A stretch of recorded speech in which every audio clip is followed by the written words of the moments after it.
Welcome back to the Hornets MyNBA, everybody. I hope you're all having a great day. Today, we are in the free agency period of off-season number one. Now, obviously, this is kind of a weirder first couple episodes because we did not begin in the regular season, but this team, I wanted to pick up where they left off in real life and try and get them to where they need to be. Here's what happened with the team options. We accepted Williams. We accepted JT Thor.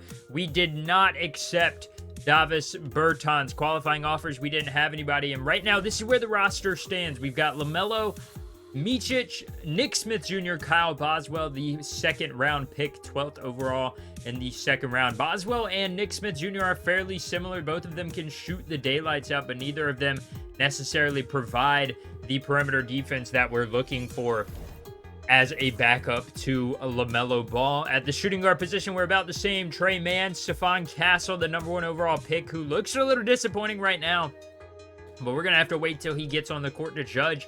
Beginning the season, there is a chance Trey Mann will get the starting nod just to let Castle get used to NBA play a little bit better. Cody Martin is still there, and Seth Curry is still there as well. Small forward, we have Brandon Miller, Bryce McGowan's backing him up, and then we also have Grant Williams and JT Thor, Nick Richards, and Mark Williams. So I'm really looking in free agency. We're going to go out there. We're going to get Miles Bridges back, potentially bring in a backup center or a third string younger center, a guy that has some potential, or a backup small forward. Let's just go ahead and go out there. Miles Bridges, welcome back to the squad. Hopefully we'll bring you in for 4 years, $12 million. He should accept that.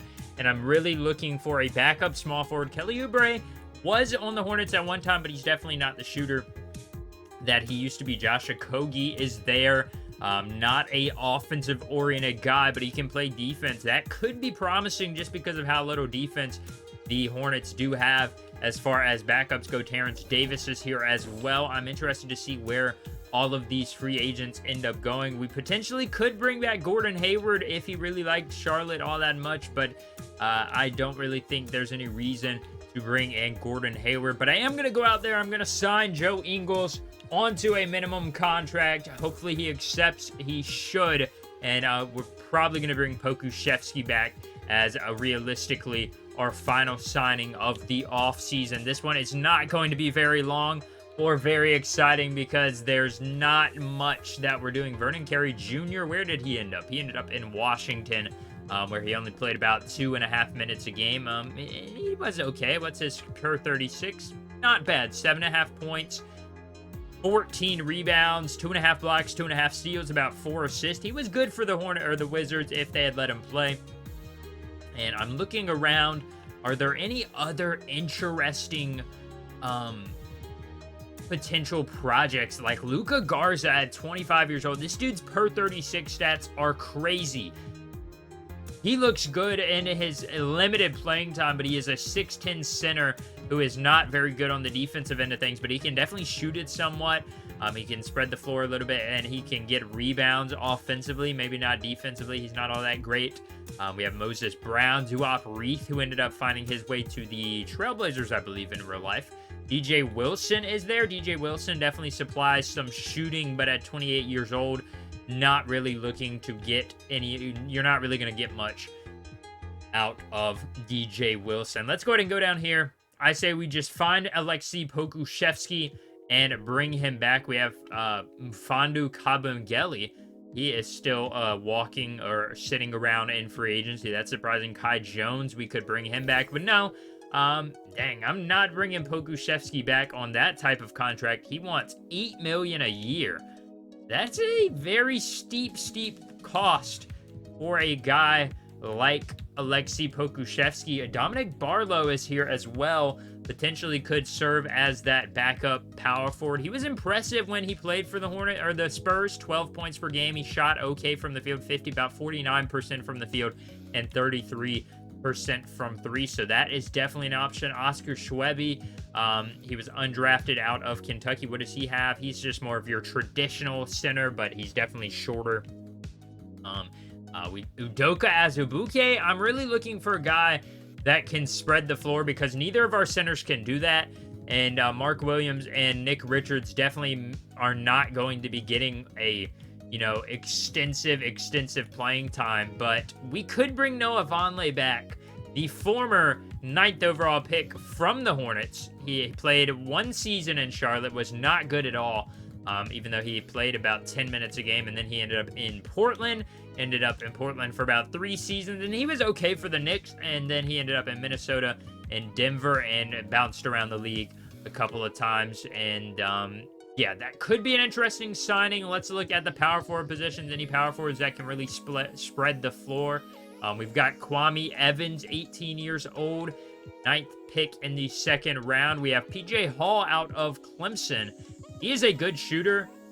I think bringing PJ Hall back, or bringing PJ Hall in, the undrafted rookie, could be a good option. We're going to give him a 2-year team option deal so he can kind of...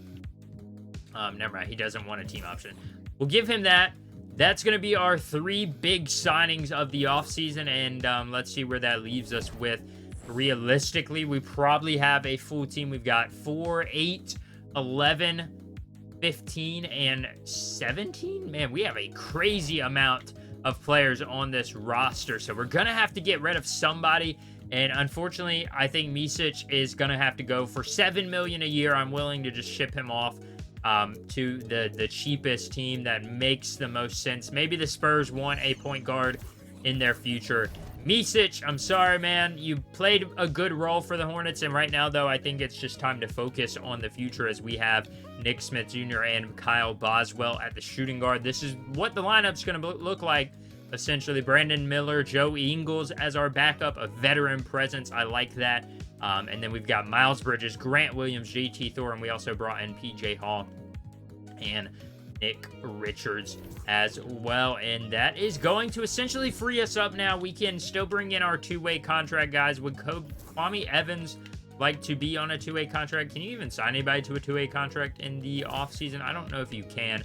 So we'll have to look into doing that going into the regular season as we look at player progression. LaMelo Ball gets better but worse technically. Brandon Miller says he drops, but he really went up 2 overall, from a 78 to an 80 overall. Mark Williams goes up 2. He goes to an 80. Miles Bridges goes up 2 to a 78. And the rest of these guys, Nick Richards goes down 1.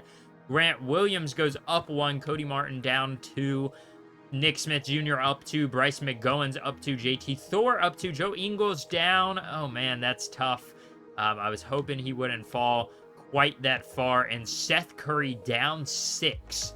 So it's safe to say Seth Curry will not be getting a lot of playing time on this team at a 68 overall, 33-year-old, but his contract will be expiring, so we're not going to have to deal with him for too much longer. Let's go ahead and see who they have on our Summer League roster. We're going to get to see Brandon Miller, Mark Williams, Stephon Castle will be getting a lot of playing time. Nick Smith Jr. They brought back James Bouknight, who was drafted by the Hornets, 3 years ago now? 11th overall. Never really panned out, and I'm interested to see how these guys can perform. Let's make sure everybody's getting a chance to play. Yes, they are. Even Raekwon Gray from Florida State is getting a chance to play. He's got a 77 3-ball, but he's 25 years old, so he's not necessarily going to have a lot of time to develop. As let's go ahead and simulate through the game, and let's see how everybody performed. Nick Smith Jr., we lost by a lot. He dropped 13, 5 of 8 from the field. James Bouknight dropped 12. Stephon Castle had 11, 5 and 2, but he was not very efficient, to say the least. I don't know why he's shooting quite that many threes. Brandon Miller didn't shoot it as much as I would like, but he had 10 and 3. And Mark Williams had 1 point, and for whatever reason, he was just very bad. I'm interested to see what happens with Mark Williams. Did I simulate all the games? I think I somehow ended up simulating every single Summer League game, and I wanted to see... we did win game 1, so Mark Williams dropped 18 and 8. Stephon Castle had 10 and 5 and 4 assists. PJ Hall had 10 and 7, so he could potentially be a permanent player on this roster. Kyle Boswell had 10 and 3 and 3. Brandon Miller had 8, 3 and 1 with 3 steals. That's impressive from Brandon Miller there. Let's see where we played again. The Pacers. We whooped the Pacers. Nick Smith Jr. impressive 23. Who is in Tomlin? Naquan Tomlin out of Kansas State, the power forward, had 16 and 9. with only 1 turnover. James Bouknight playing well, but I mean, he should be. He was a former top 11 selection that just never really panned out. James Bouknight is going to be one of the biggest busts in recent history, I will say. But thankfully, he was actually out of the top 10. If he was in the top 10, it would be a whole lot worse, as we see Brandon Miller struggling in this Summer League outing so far. He went 0-5, and that is pretty much it. Let's see if I can get to... let's simulate through the game and see... How do I go to the playoffs? I think they usually have a... They typically have a Summer League playoff, but for whatever reason, I can't get out of it. So I'm going to exit out of the Summer League and see, will they let me... Okay, yeah, let's simulate through the games. And now we're in the playoffs. For whatever reason, it wouldn't let me. We are the 4 seed technically, and we win in game 1. So let's see if this Summer League roster can take the championship, as we see Naquan Tomlin fighting his way for a 2nd or 2-way contract. That guy's been very impressive. Stephon Castle finally having a good game, shooting above average and scoring 14 there on the Miami Heat. Now we take on the Washington Wizards, a battle of the top overall picks, and the Wizards are going to eliminate us. Let's see how they perform. Stephon Castle struggled. Brandon Miller finally came through, but for the Wizards, it was actually Ty Washington getting some experience in the Summer League here in his 3rd season. They also had Tristan Vukovic and a couple other guys who were pretty impressive. Ron Holland, he struggled from the field as well. He had a good all-around game, 9, 6, and 3. And let's see who takes over the Summer League. And it's going to be the Portland Trailblazers, as they see Scoot Henderson drop 19, Nikola Topic, Shaedon. That's unfair if you're going to have Shaedon Sharp. That dude's already very well proven to be a good NBA player. And that will just about do it for this first offseason. The next All-Star Week is going to be in Minneapolis. We're going to see how the Minnesota Timberwolves can do as a host stadium. 2K Summit, not going to matter because I have to create the draft class and I have to fill it out. And we are going to have to cut somebody, unfortunately. So I'm probably going to end up cutting Seth Curry. 68 overall. I don't really see him playing much. He's just not good.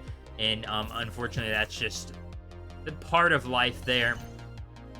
As I do want to go, and as soon as the regular season starts, and I'm going to sign a couple 2-way contract guys because I liked what I saw out of that Taekwon guy. Let's see if we can bring him in, if we can even find him. He potentially could have got picked up. He was a power forward. It was a 70 overall. Let's see if we can find him. I would like to bring him in on a 2-way contract just to see what he can produce. And here we go. Naquan Tomlin. Will he... I can't sign 2-way contracts, apparently. Maybe he's too old.